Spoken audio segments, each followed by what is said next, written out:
be with all of you. You can hear me okay? Yes. Okay.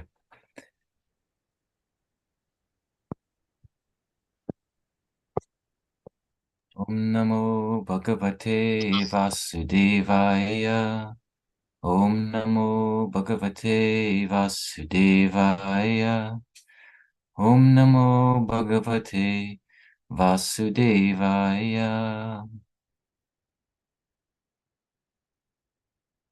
So we're reading from Srimad Bhagavatam, Canto 10, Chapter 44, which is entitled The Killing of Kamsa.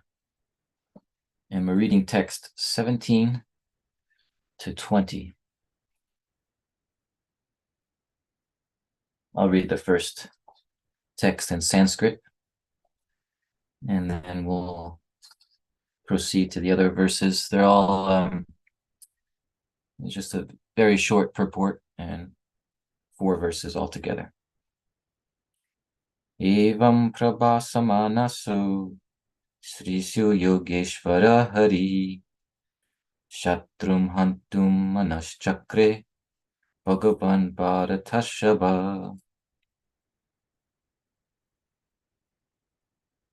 Shukadev Goswami continued, as the woman spoke thus, O hero of the Bharatas, Lord Krishna, the master of all mystic power, made up his mind to kill his opponent.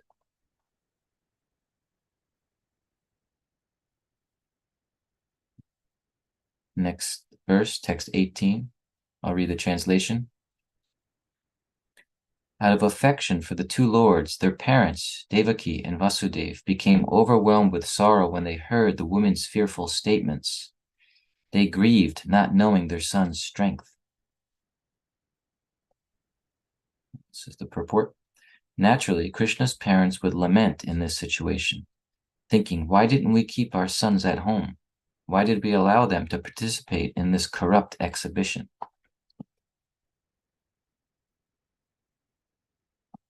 And then text 19 and 20. Lord Balaram and Mushtika, expertly displaying numerous wrestling techniques, battled each other in the same way that Lord Krishna and his opponent did. And text 20. The harsh blows from the Supreme Lord's limbs fell like crushing lightning bolts upon Chanura, breaking every part of his body and causing him more and more pain and fatigue. And the purport here says, Chanura's elbows, arms, knees, and other limbs were all weakening.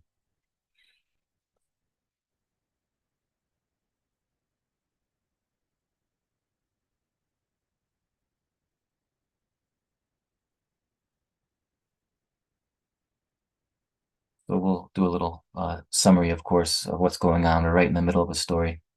We'll begin with prayers. Om Agyantimarandasya Gyananjana Shalakaya Chakshurun Militam Yena Tasmai Shri Gurave Namaha. Shri Chaitanya Manobishtam Stapitam Yena Bhutale Swayam Rupa Kadamayam Dadati Svapadantikam. Vandeham Shri Guru Shri Yuta Padakamalam Shri Gurun Vaishnavamscha Shri Rupam Sagrajatan Sahagana Raganatan Vitam Tam Sajivam Sadvaitam Savadutam Parijana Saitam Krishna Chaitanya Devam Shri Radha Krishna Padan Sahagana Lalita Shri Vishakanvitamscha He Krishna Karuna Sindhu Dinobandhu Jagatpate Gopesha Gopika Kanta Radha Kanta Namostate Tapta Kanjana Gaurangi Radhe Vrindavaneshwari Vrishabhanu Sute Devi Pranamami Hari Priye Panchakalpatarubhyascha Kripa Sindhu Bhaivacha Patitanam Pavanebhyo Vaishnavebhyo Namo Namaha. Jaya Shri Krishna Chaitanya Prabhu Nityananda Shri Advaita Gadadhar Shivasade Gaura Bhakta Vrinda. Hare Krishna Krishna Krishna Hare Hare Hare Rama Rama Rama, Hare Hare. So beg for the blessings of the assembled devotees. Adi Purush Prabhu, ask for your blessings. May our words and our consciousness be aligned with Guru Parampara. May Shishi Radhaj Muludar be pleased with this effort to speak and hear Srimad Bhagavatam. May all the devotees also be benefited by hearing Bhagavatam together.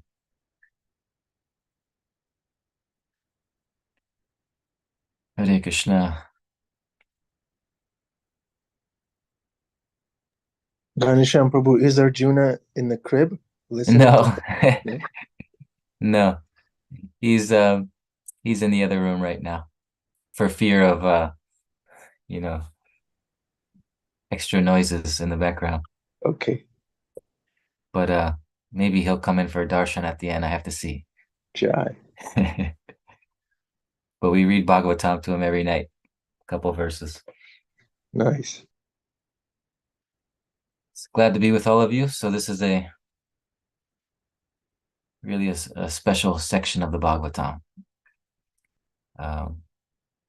This is chapter 44 of the 10th canto, which is the killing of Kamsa. The Srimad Bhagavatam it's not just philosophy or stories, but it's a transcendental energy of the Lord. It's when we hear from the right source, Srila Prabhupada, hear the words, the sound vibration of the mantras of the Bhagavatam, you're actually in a different energy, and that energy is what purifies. So it's not just the stories and the philosophy. It's technically called the Samvit Shakti.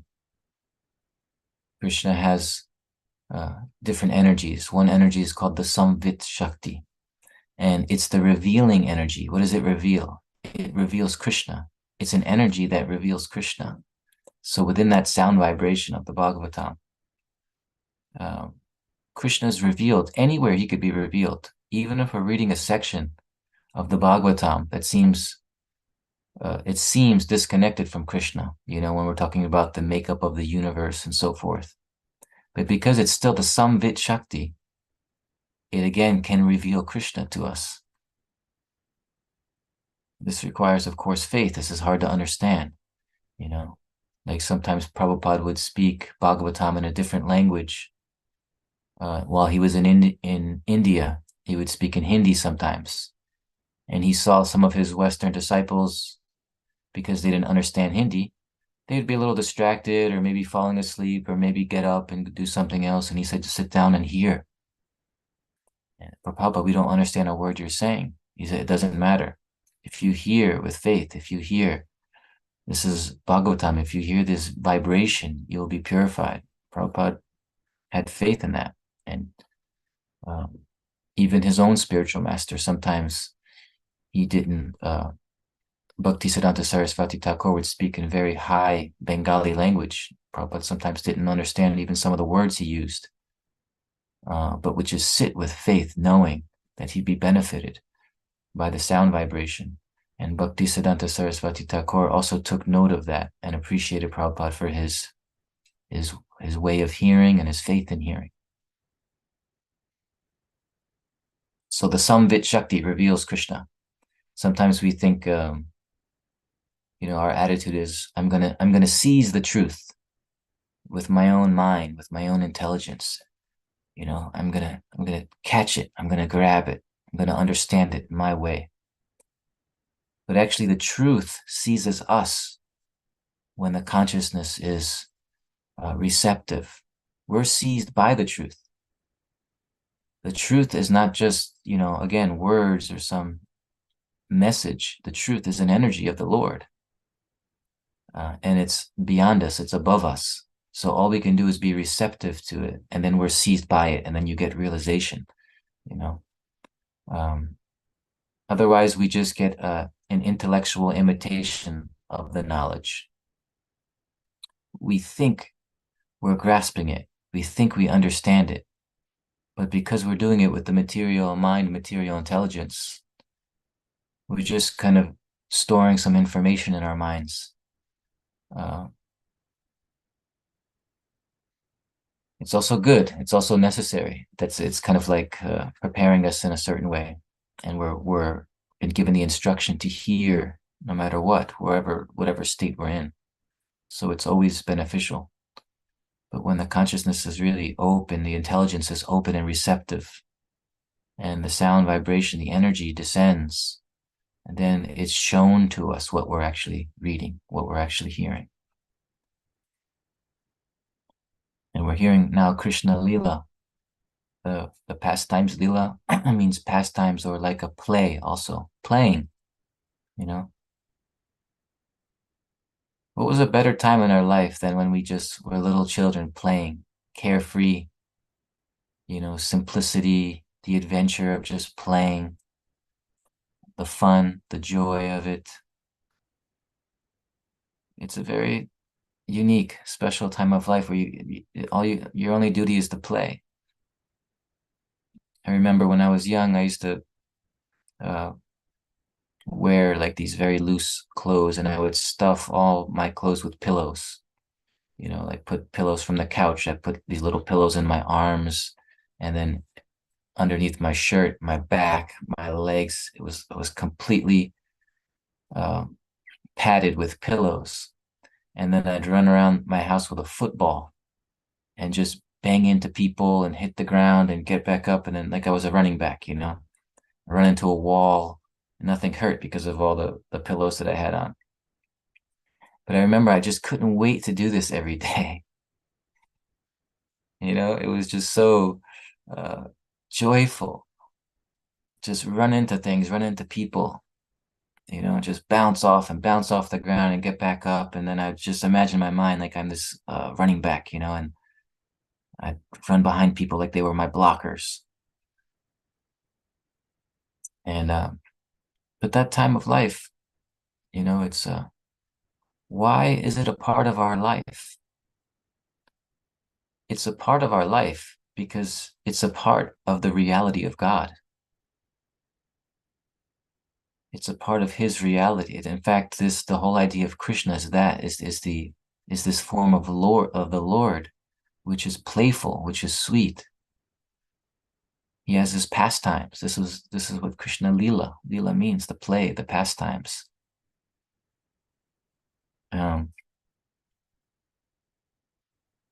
was reading Damodarastakam recently, the third verse. Sva Lila Bir. It means the Lord, your pastimes, your beautiful Lila.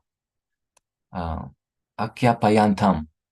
They reveal something, they disclose something. Very amazing. Who do they disclose it to? In the verses Tadi Yeshu Te Geshu. Your beautiful, sweet pastimes are disclosing something to those who only have attachment to your awe and reverence, to your magnificent form, to your magnificent power. It's disclosing a secret to them. Just like the Muslims, their names for God is Allah, the all-powerful. God's the creator of the world. He's all-powerful. He's controlling everything. All of these majestic, amazing qualities and activities of the Lord. But this verse is saying your sweet pastimes are disclosing a secret to them, to those people, to the Muslims, to the Christians, to the Jews who all just see God as the great creator. It's giving them a little secret. We also worship God in that way, of course. But there's also a special feature of God. There's a special secret that's given. And what does he say? Bhaktarji Tatvam. The secret is that by this sweet devotion, by these sweet pastimes, your playing activities with all your friends and the gopis, you are conquered by that.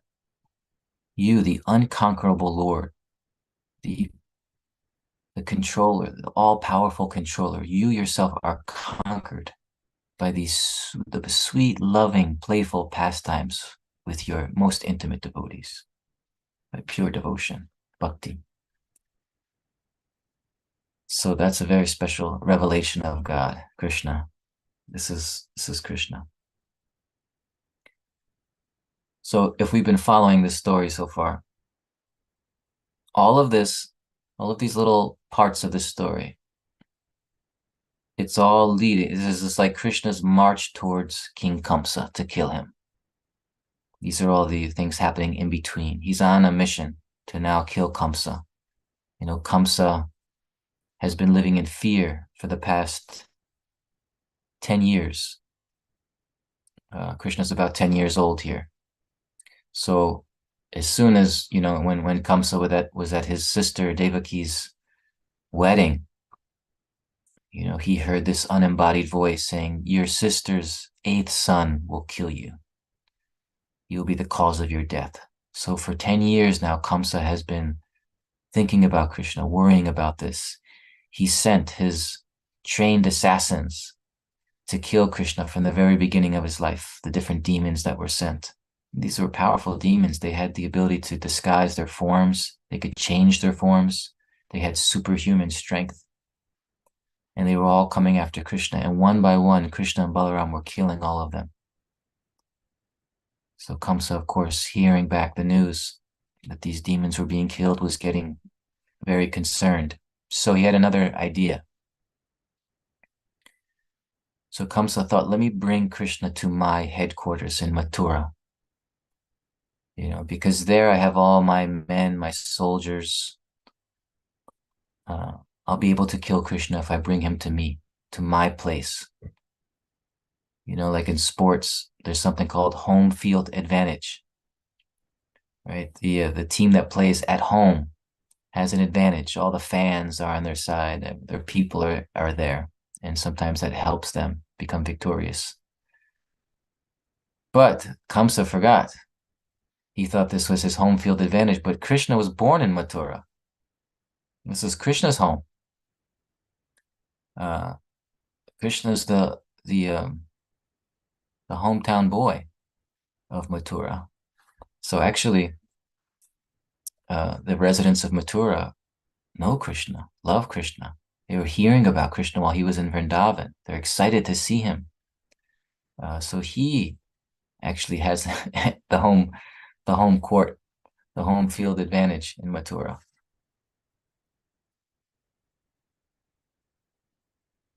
So what's nice is when Krishna arrives there. So, Kamsa sends Akrura to go and get Krishna and bring him. And he has his ploy, Kamsa. He wants to have a big wrestling match and invite Krishna to fight. So Akrura goes and gets Krishna. Krishna arrives in Mathura. And then he encounters different personalities. And this is significant because we can see whoever approaches him. First, there's a washerman that approaches. We see what's in their heart by how they respond to God. God comes before them, and then it's revealed what's in the heart. And so we're seeing people's internal inclinations when they're in the presence of God. And some spontaneously reject him, and some spontaneously want to serve him and do something for him. So this washerman comes, and he has the king's clothes. He's not selling clothes, the washerman. He's actually just washing the king's clothes. And Krishna sees him, and he said, give me the finest garments that you have. So the washerman became immediately, spontaneously offended. How dare you? You shameful boy, you foolish boy, these are the king's clothes. And look at you, you're playing in the forest, dirty little boy, and you're asking to have the king's clothes, the finest garments. The king is known to actually arrest people who make such bold requests, and he will even kill you. So this was the washerman's response to Krishna when Krishna asked for some of those nice clothes. And what did Krishna do? Because he was all mixed up in his thinking, this washerman, and he was very cruel. Krishna just chopped off his head.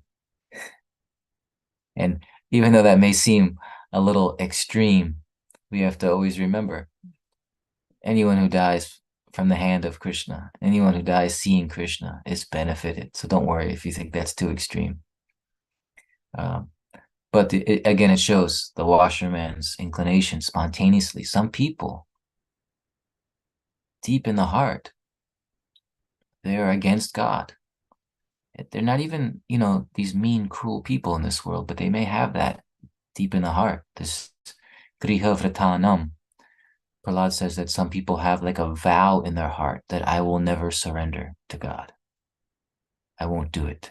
So attached to their own egocentric way of life that in the heart there's a real wall, there's a deep resistance to God. It's like a vow that we've taken. And then some other people it may not be so strong. There may be questions, there may be uncertainty, there may be some openness. And then you come before God or his devotee, and then something can begin to awaken. Some of us may also even be more ready, eager for God. And then when God or his devotee comes before us, then there will be a spontaneous, we'll be drawn towards God. So this is what happens with the next encounter, because then comes the tailor. And he has his bag of different ornaments and also nice, very fine, beautiful clothes and some different armlets and gold and jewels. And he just sees Krishna and Balaram. And he just goes to them, he approaches them and starts giving all of these jewels and decorating Krishna, Balaram, giving him his finest materials spontaneously. You see the different inclinations. Krishna is testing their allegiances, these different personalities. He's testing who they really have deep in their heart. I remember, again, in school, we used to say, I pledge allegiance to the flag of the United States of America. I pledge allegiance. This is where my allegiance is, right? So the allegiance deep in the heart, who are we pledging our allegiance to? Krishna. If it's Krishna, it has to become Krishna deep in the heart. So Krishna comes before us in different ways, and this response comes from different personalities. So after then there's the washerman, there's the tailor, and then Krishna and Balaram also, they want to be now garlanded. They want beautiful flowers. They're wearing Kamsa's clothes. Actually, Krishna took those clothes and he took the best clothes for him and Balaram, the finest clothes, and he gave some other clothes to his cowherd boyfriends, and then he left the other clothes just scattered on the floor, on the ground.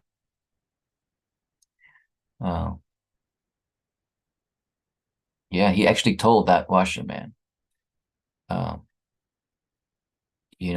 if you give me these clothes, I forgot to mention this. This is the washerman that he killed. But before killing him, he told him, if you give me these clothes, then Param Shreya, then I will give you the supreme benefit. Shreya. Shreya means like the greatest good. There's Preya and Shreya. Preya means what pleases you, and Shreya means what's actually good for you. And Param Shreya, I'll give you this. So he told him, I will give you the supreme benefit. And he rejected.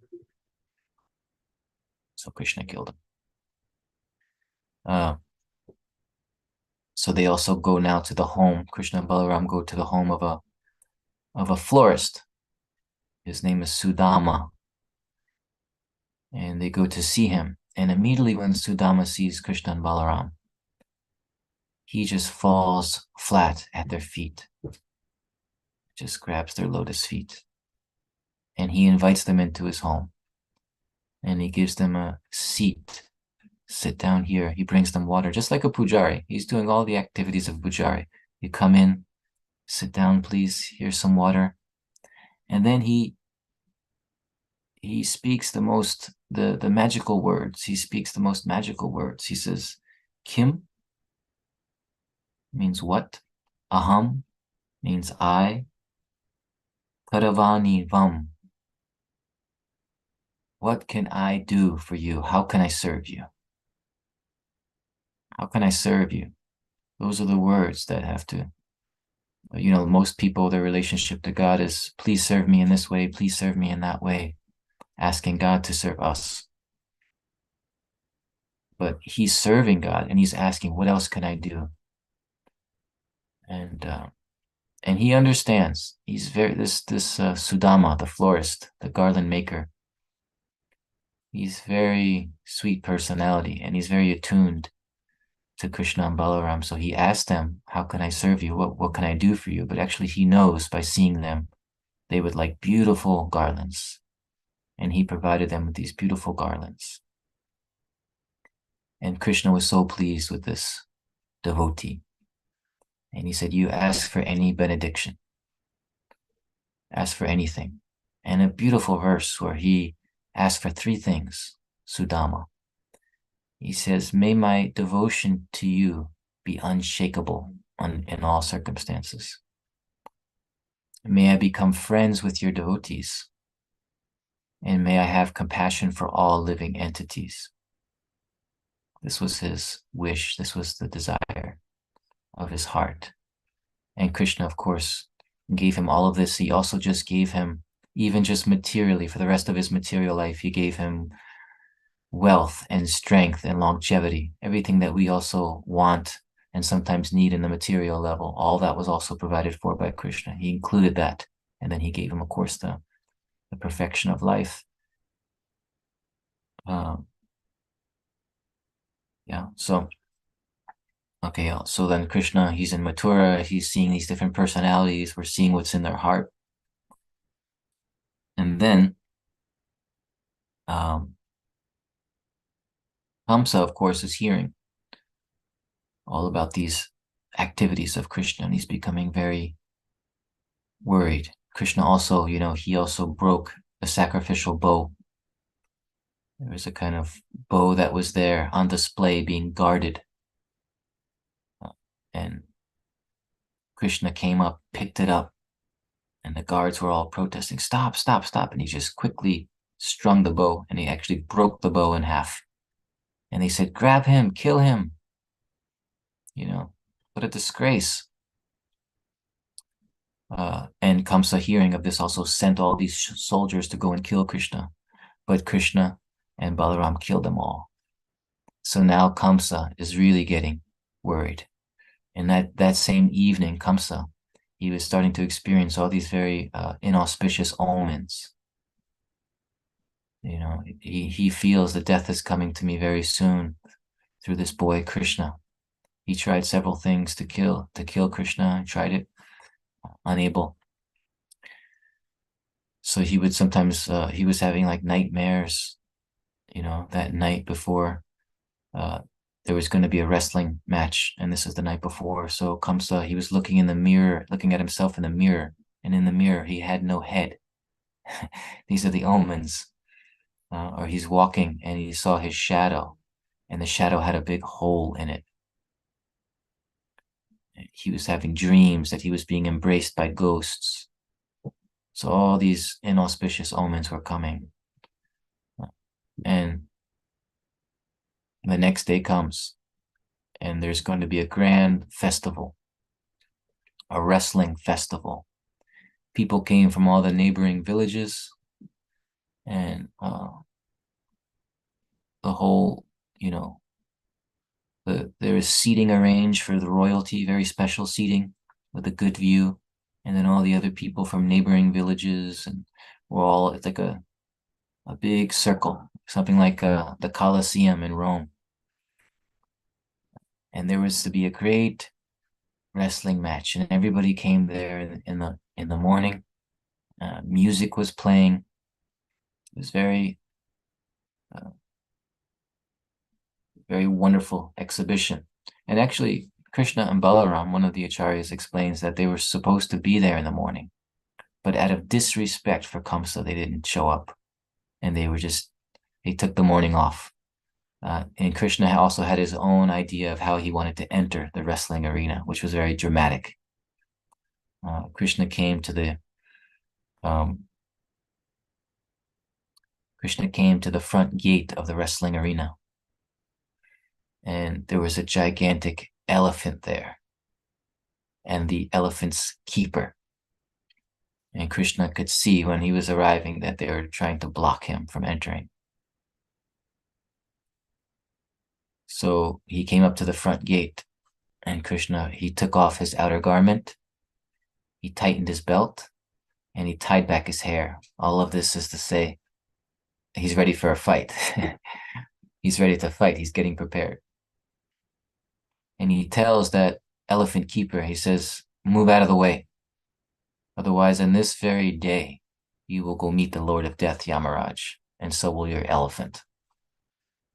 So the elephant keeper became very angry at Krishna for this. They were ordered to kill Krishna by Kamsa. So then the elephant keeper, he began to goad his elephant to provoke him to attack Krishna. And he came to attack and ran at Krishna. And Krishna sort of, elephants don't have a large range of vision. So Krishna kind of stayed by his legs. And the elephant, he couldn't quite capture him. Krishna was playing with him, practically. Just playing with him. But it got very serious. Because after all, this elephant is trying to kill Krishna. This elephant was said to have the strength of 1,000 elephants. It wasn't an ordinary elephant. It was very vicious. And the elephant keeper was kept provoking. And this elephant went into a frenzy. You ever see an elephant go into a frenzy or rage? Right? We hear about the mad elephant, because they're such powerful creatures, and when they go crazy sometimes in rage. So this elephant was stomping and banging and trying to capture Krishna. And somehow Krishna threw this elephant to the ground, and he jumped on top and he took the tusk out of the elephant. And then he stabbed the elephant with the tusk and killed the elephant. And then he stabbed the keeper. He stabbed the elephant keeper as well. And so Krishna gets up, and there's a description there. Yeah, I see some of these reactions. This is pretty violent stuff. But don't forget, as I mentioned earlier, Krishna's violence is a great blessing.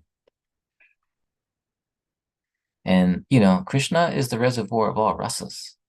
So some people, like Kshatriya type people or people with sports, what do people watch? They watch violent sports and they enjoy it. It's a kind of rasa. And Krishna also is supreme at that.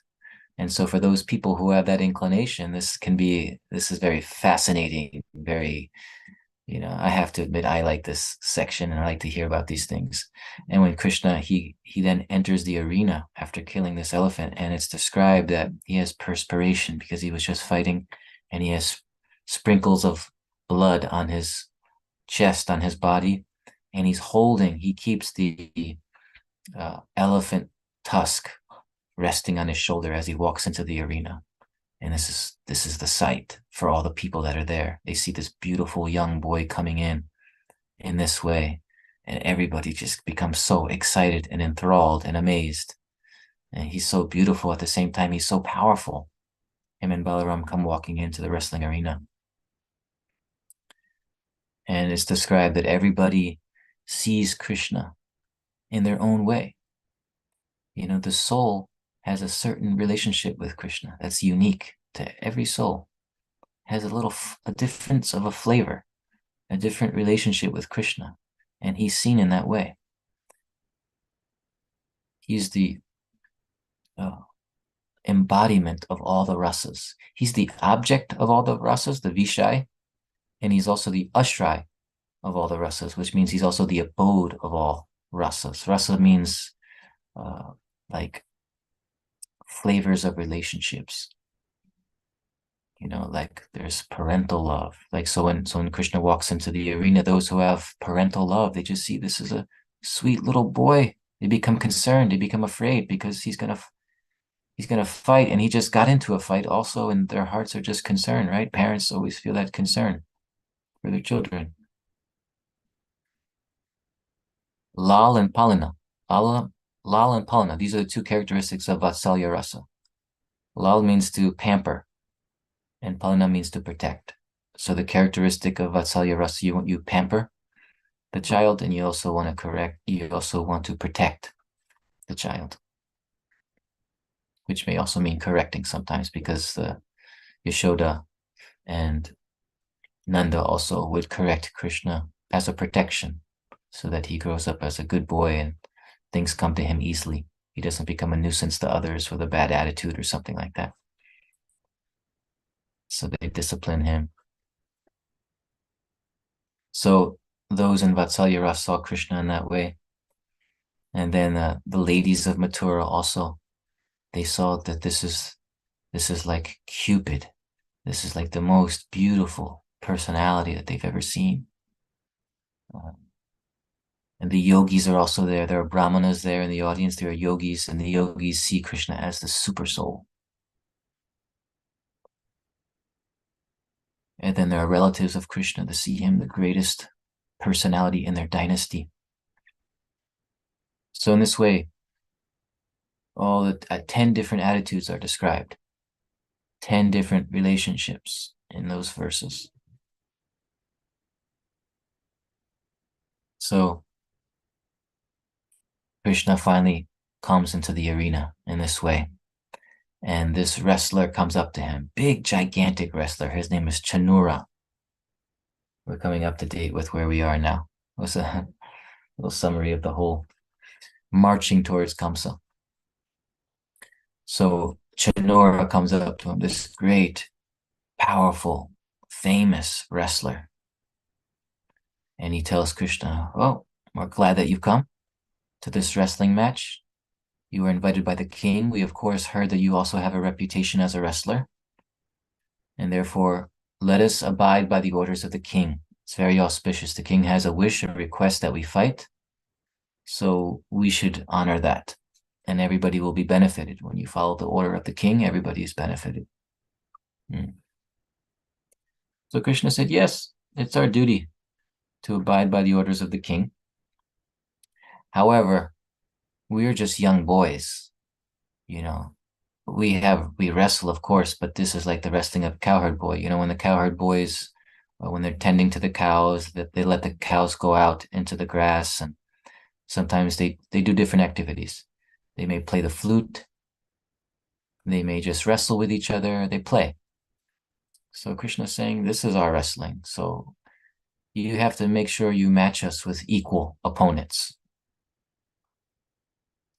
And Chanura says, we know what you just did. You just killed an elephant that was as powerful as 1,000 elephants. So we know that you're quite competent to fight.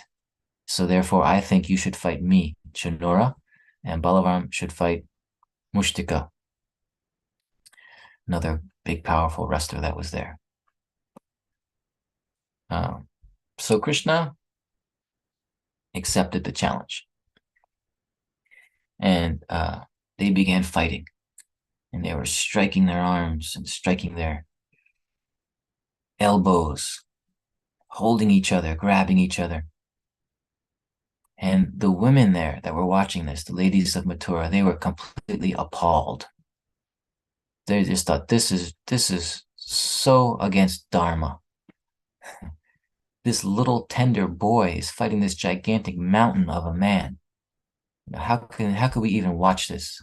She was complaining to the audience that we're all going to be cursed. We're all going to, there'll be inauspicious reactions. Just the fact that we're watching something so unfair, and then, of course, when Krishna's parents heard this, their fear increased. Oh my God, the ladies are right. Our little boy, how can he defeat this gigantic wrestler? This is unfair.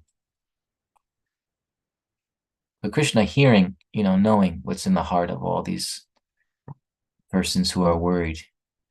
At some point he says, okay, let me get this over with and just kill this wrestler so that everybody can be relieved of their fear and anxiety and concern.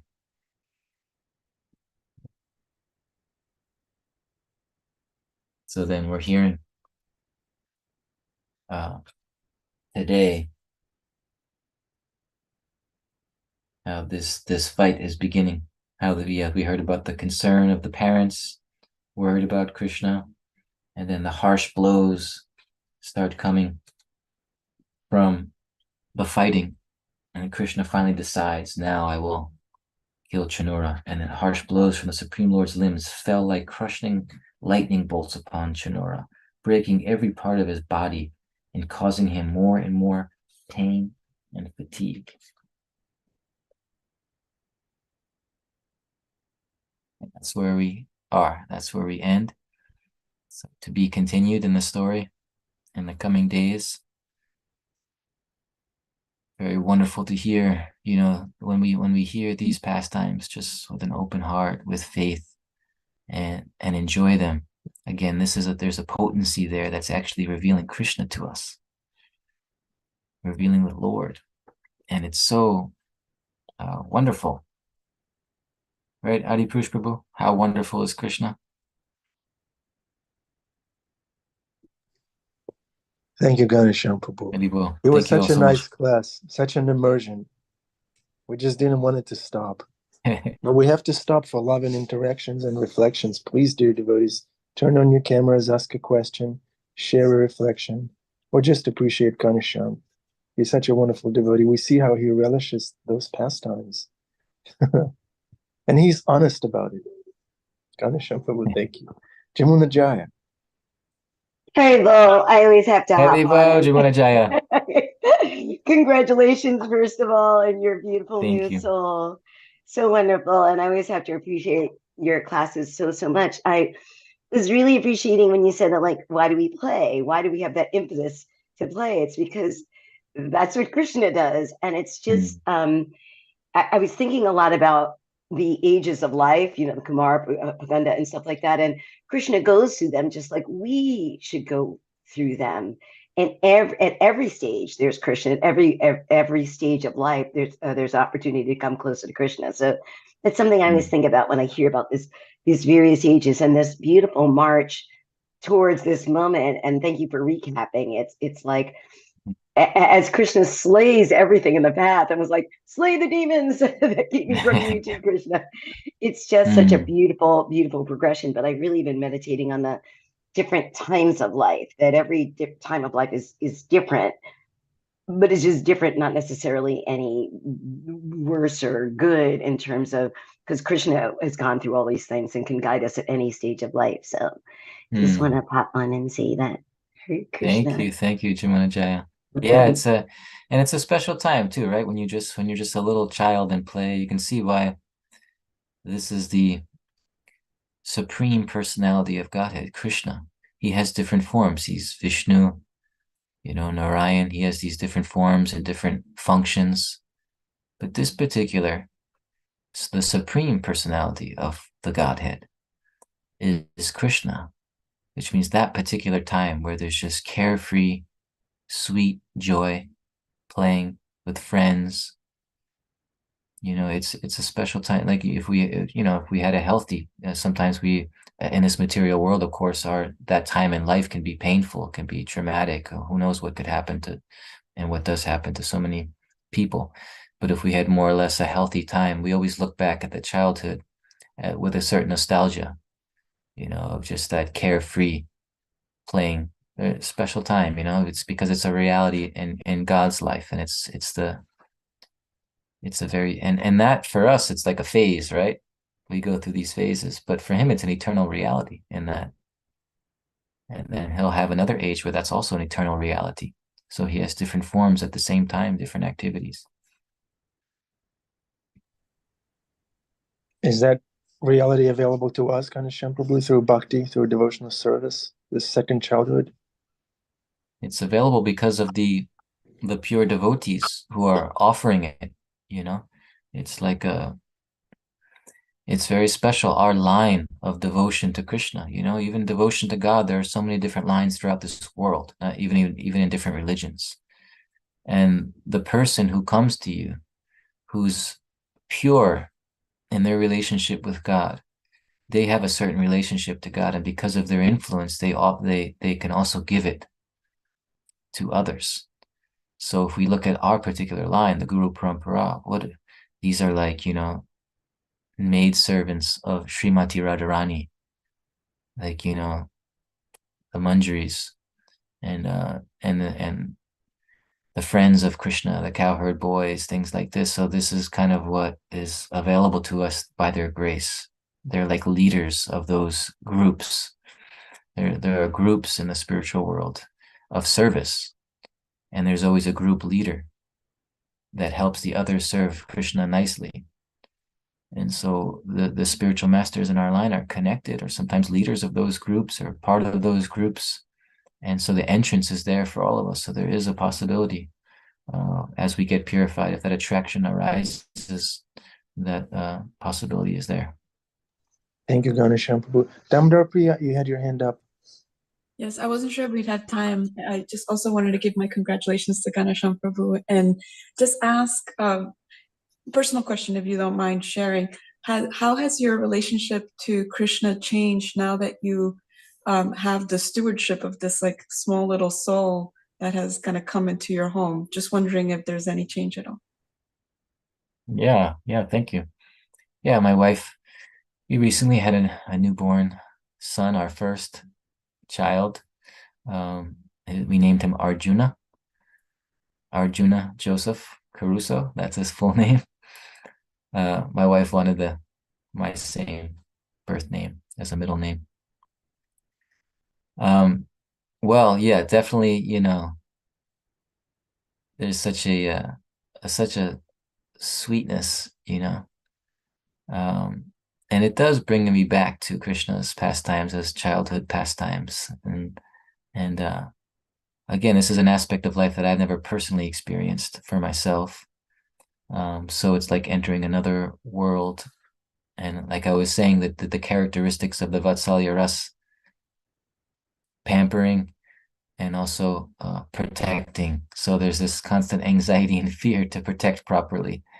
At the same time, there's this moments of great sweetness, and it just brings the mind back to Krishna, that he is this rasa is also available with him, but also a great sense of, I would say, responsibility comes also of praying to Krishna, please make me a good father, please allow me to serve this child, please allow me to recognize this is not my child, this is your child, and I'm the caretaker. You've put this child in our hands, and we want to be responsible. We want to be patient. We want to be loving. We want to just serve him. We want to give him an opportunity to come to you, to return to you. So that meditation has increased, doing little sweet things, reading Bhagavatam in the evening, chanting Mahamantra, just, in his presence. My wife is reading little books to him, Vamana Dev pastime and things like that.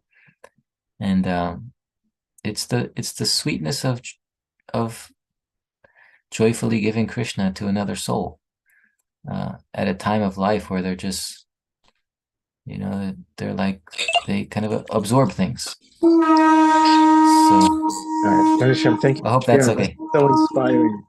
Hare Krishna. Darshan time, everybody. Please turn on your cameras. Krishna, take a look. Bless us. Yes, thank you. If you can, no pressure.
Thank you, Adipurusha Prabhu, for facilitating the darshan.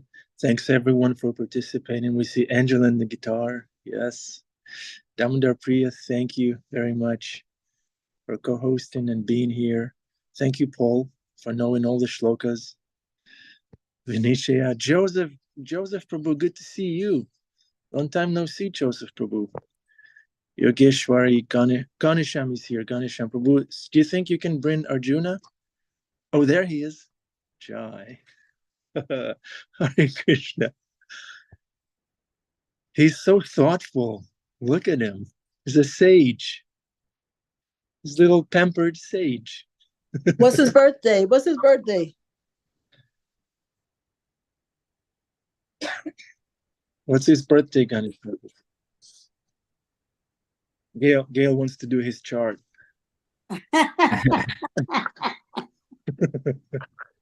August 13th. Oh, wow. Congratulations. Thank you. Oh, Thank my you. God. You know how I'm feeling right now. Damodar Priya, Rukmini Devi says this, thing about having this attitude of wonder, right? Doesn't Arjuna have that? He's just, wow. He looks so amazed. Yeah. Thank you, Yeah, Ghanashyam. big observant eyes. Yeah, big observant eyes. Jai. Thank you, Ghanashyam. Thank you so much. There you go. Let's all bless Arjuna, Joseph Caruso. Hare Please, Krishna. please. How much did he weigh at birth? He's so heavy. 8 pounds, 2 ounces. Nice. What color are his eyes? Blue? What Brown. color? Brown. Oh, they look Dark blue. brown. Okay. Okay. I'm so happy for you, Ghanashyam. Oh, precious. Wait, maybe I can take a screenshot. I don't know. Wow. We're so sincerely happy for you, Ghanashyam Prabhu. And Thank you. We're happy for Arjuna that he has Ghanashyam as his father. I was telling my wife, imagine you're Ghanashyam's son. Your father is Ghanashyam. Imagine how cool is that? We're blessed. We're blessed. Haribol, everyone. Thank you. Hare Krishna, Ghanashyam. Okay. All right. Hare Krishna, everybody. Joseph, good to see you. Good to see you, Prabhu. Good to see you Hare too. Krishna. Hare Krishna, Where everybody. are you? Where are you? I'm at work in New York City. New York City at work. Okay, good, Yes. good. Good to see you. Good to see you, Prabhu. Okay, Hare Krishna, everybody. Have a nice day. Come again tomorrow. Srimad Bhagavatam never ends, never stops. Srila Prabhupada has famously said, as soon as chanting and hearing stops, Maya comes. So let's remember that and never stop chanting and hearing. Hare Krishna.